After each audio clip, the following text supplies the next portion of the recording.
Hi, I'm Natalie. I'm in my first year at Crawley College, studying Level 3 Health and Social Care. Today I'll be presenting a revision PowerPoint I've made about behaviourism in psychology. So what is behaviourism? Behaviourism is the study of behaviour through classical and operant conditioning. I'll explain what this is later on in the presentation. Behaviourists believe that our environment alone is responsible for the way we behave. This theory disregards behaviour having any association with our genetics. It focuses only on the influence our surroundings have on behaviour. In 1930, John Watson put forward the behaviourist view. Give me a dozen healthy infants and I'll guarantee to take any one at random and train him to become any type of specialist I might select. Doctor, lawyer, artist, and even beggar or thief, regardless of talents, tendencies, abilities, vocations, and race of his ancestors. Classical and operant conditioning techniques were used to later prove Watson's theory. These experiments were carried out by Pavlov and Skinner. There are three main principles of the behaviourist theory. The first one is, all behaviour is down to experiences. The second principle is, people are born a blank slate. And finally, the use of positive and negative reinforcement.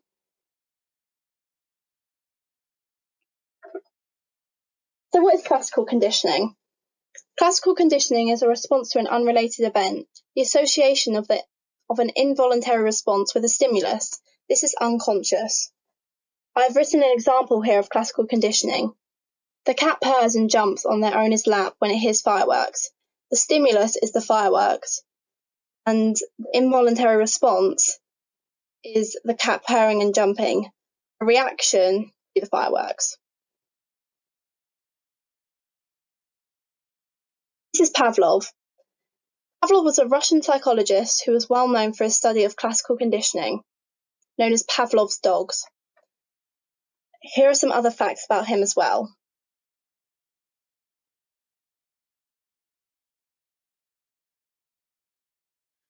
Pavlov did a famous study of classical conditioning and their effects.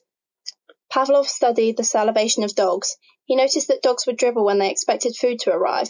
He trained them to salivate when they heard the bell ring, prior to seeing any food.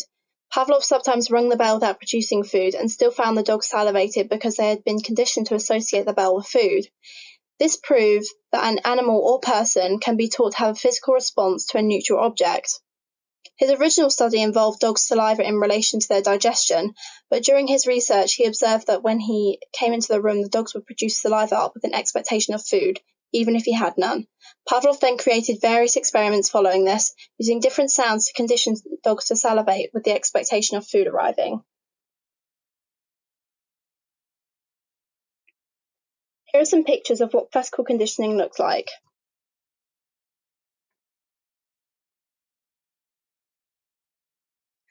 Moving on to operant conditioning. This was researched by Skinner. It is often used to explain modification of behaviour. This means the individual must do something to show they have been conditioned, the association of a voluntary behaviour and a consequence.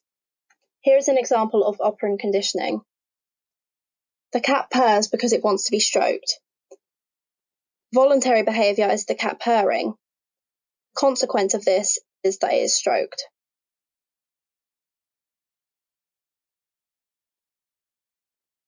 This is Skinner.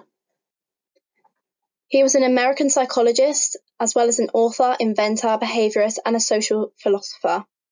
He studied operant conditioning on rats, known as Skinner's rats. Here is some other information on him as well.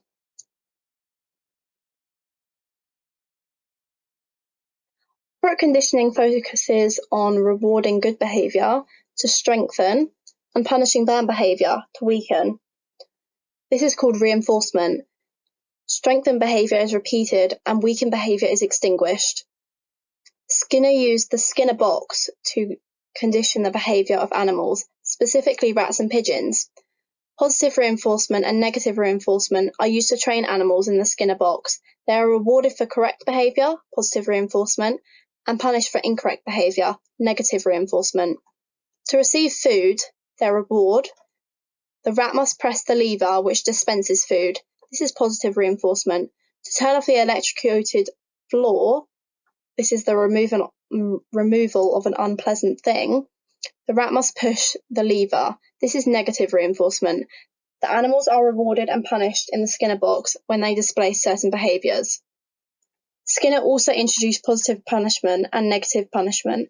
This means adding something to the equation to make the behaviour less likely to occur in the future.